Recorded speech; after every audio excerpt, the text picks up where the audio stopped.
కవిత కొత్త పార్టీ పెడితే పార్టీని లీడ్ చేయగలుగుతుందంటారు? లీడ్ చేయొచ్చండి. ఆమె కూడా ఆర్థిక శక్తివంతురాలే. గత 10 ఏళ్ల పరిపాలన శక్తివంతురాలుగా మారింది ఆవిడ కూడా. కానీ ఈ లీడ్ చేసేటప్పుడు ఎవరెవరు కలిసి వస్తారు అనేటువంటిది చూడాలి. ఇదివరకు బీఆర్ఎస్ నుంచి బయటికి పంపినటువంటి వాళ్ళు మళ్ళీ రియాక్టివ్ అయ్యి కవిత వెనకాల చేరతారా, లేదా కేటీఆర్ వ్యతిరేకులు కవిత వెనకాల చేరతారా, లేదా మిగతా పార్టీల నుంచి అక్కడక్కడ స్థానం దొరికినటువంటి వాళ్ళు కూడా కవిత వెనకాల చేరతారా, ఇటువంటి వాళ్ళు ఎంతమంది మొబిలైజ్ చేస్తారనేది ఒక అంశం. రెండోది, సాధారణంగా పార్టీ పెట్టాక ఆర్థికం అవసరం. ఆ ఆర్థికం సమకూర్చే శక్తి తనకుంది, తన మిత్రులు కూడా ప్రొవైడ్ చేస్తారు. అదే పెద్ద కష్టం కాదు, ఎలక్షన్స్ కాదు కాబట్టి తర్వాత వెనక నుంచి ఎవరెవరు ప్రోత్సహిస్తారు అనేది కూడా బయటకు వస్తుంది. ఇప్పటివరకు వెనక ఎవరు ప్రోత్సహిస్తారు అనేటువంటి ఆధారం లేదు.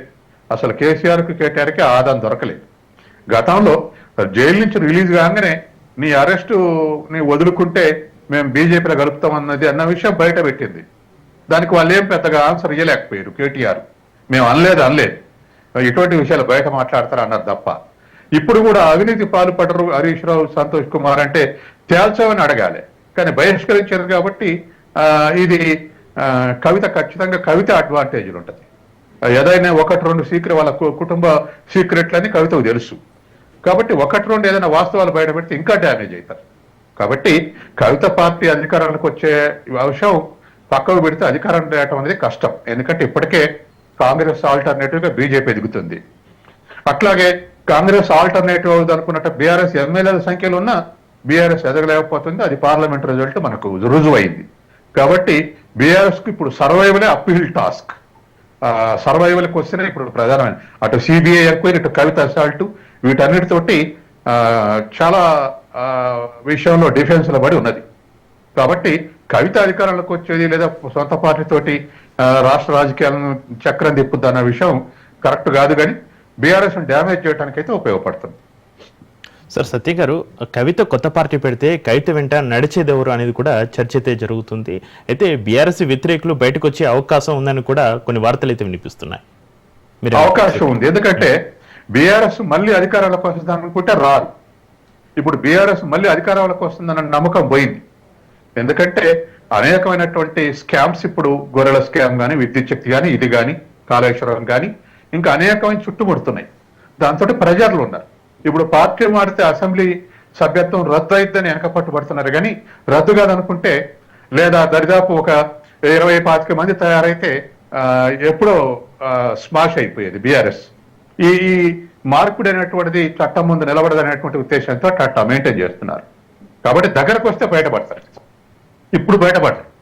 ఇప్పుడు ఇంకా 2.5 ఏళ్ళు ఉంది అసెంబ్లీ కాలం. కాబట్టి ఇంకో 1.5 సంవత్సరం గడిచినాక 6 నెలల ముందు, సంవత్సరం ముందు ఖచ్చితంగా బయటపడే అవకాశం ఉంది, ఇష్టం లేని వాళ్ళు.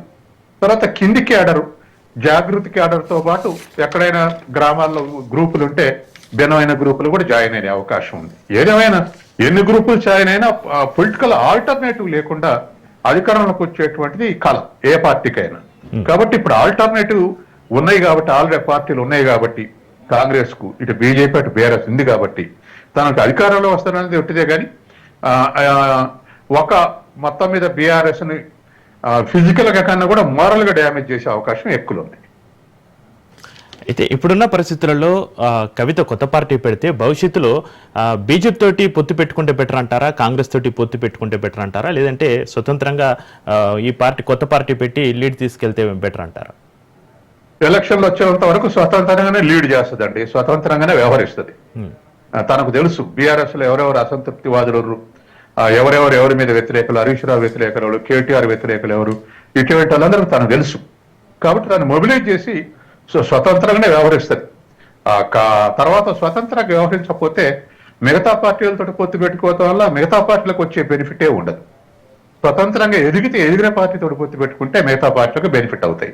అప్పుడు మాత్రమే పాజిటివ్ రియాక్ట్ అయ్యే అవకాశం ఉంది. కాబట్టి 1 సంవత్సరం పాటు లేదా 2 సంవత్సరాల పాటు ఏ పార్టీలో జారుతారని నేను అనుకుంటున్నాను.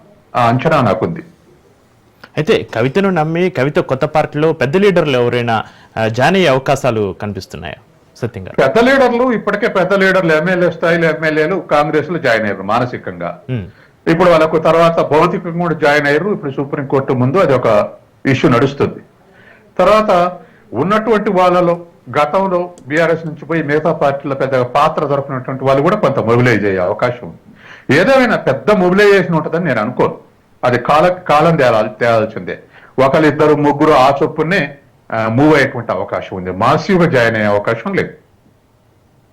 అయితే సత్యం గారు, కేసీఆర్ తనయ్య ఎమ్మెల్సీ కవితను బీఆర్ఎస్ పార్టీ నుంచి సస్పెండ్ చేయడంతో బీఆర్ఎస్ పార్టీ పైన ఎంతవరకు ప్రభావం పడే అవకాశం ఉందంటారు?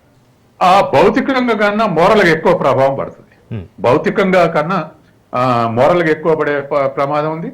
తర్వాత ఇప్పుడు ఎవరైతే నియోజకవర్గాలలో స్ట్రాంగ్ గా కవితను వ్యతిరేకిస్తున్నారో వాళ్ళ వ్యతిరేక గ్రూపులు కూడా మూవ్ అయ్యే అవకాశం ఉంది. ఇవాళ దరిదాపు ఎమ్మెల్యేలు ఉన్నారు, 39 మంది ఎమ్మెల్యేలు ఉన్నారు, 10 మంది చేరిపోయారు కాంగ్రెస్ లో, ఇంక 29 మంది ఉన్నారు. 29 మందిలో కూడా బీఆర్ఎస్ లో కూడా వర్గాలు ఉన్నాయిగా, విభేదాలు ఉన్నాయిగా. కాబట్టి విభేదాలు ఉన్నటువంటి వాళ్ళందరూ కవితకు దగ్గర అవకాశం ఉంది ఖచ్చితంగా. ఎందుకంటే ఆ లోకల్ గా ఉన్నటువంటి వెంజన్స్ ఎక్కువ ఉంటుంది కాబట్టి అటువంటి వాళ్ళు కూడా మూవ్ కావచ్చు. కాబట్టి కొంత మేరకు ఇది ఫిజికల్ డ్యామేజ్ కన్నా మోరల్ డ్యామేజ్ ఎక్కువ బీఆర్ఎస్ కు. రేపు ఒక రోజుకొక విషయం మీద బయటకు తీస్తే చాలా సమస్యలు ఎదుర్కోవాల్సి వస్తుంది. ఇప్పుడున్న పరిణామాల నేపథ్యంలో ఇప్పుడు బీఆర్ఎస్ కార్యకర్తలు కన్ఫ్యూజన్ లో ఉన్నారంటారా సత్యం గారు? కన్ఫ్యూజన్ లో లేరు. ఎందుకంటే కేసీఆర్ ఖచ్చితంగా కొడుకు వైపు నిలబడ్డాడు కాబట్టి బీఆర్ఎస్ రాజకీయంగా ఖచ్చితంగా బీఆర్ఎస్ వెనకాలే ఉన్నారు. అది రాజకీయంగా వాళ్ళు వెల్ ఆర్గనైజ్డ్ ఉన్నారు కాబట్టి టాప్ లీడర్షిప్ వాళ్ళలో ఎవరైనా విభేదాలు వస్తే ఆ ప్రభావం కింద ఇప్పుడు కేటీఆర్ హరీష్ రావు మధ్య వస్తే ఖచ్చితంగా చీలిక వస్తుంది, లేదా కేటీఆర్ వర్సెస్ ఇంకెవరున్నా చీలిక వస్తుంది. కానీ వాళ్ళ అందరూ ఒక్కగడే ఉన్నారు, కేసీఆర్ వెనకాలే ఉన్నారు కాబట్టి రాజకీయంగా పెద్ద చీలిక ఉండదు. కింద ఉన్నటువంటి యుక్తులు ఉన్నటువంటి వాళ్ళు, గ్రూప్ లో ఉన్నటువంటి వాళ్ళు మాత్రమే మూవ్ అయ్యేటువంటి అవకాశం ఉంది. మేజర్ లీడర్షిప్ అంతా కేసీఆర్ తోటే ఉన్నారు కాబట్టి ఆ భౌతిక చీలిక అనేది పెద్దగా వస్తుందని నేను అనుకోను.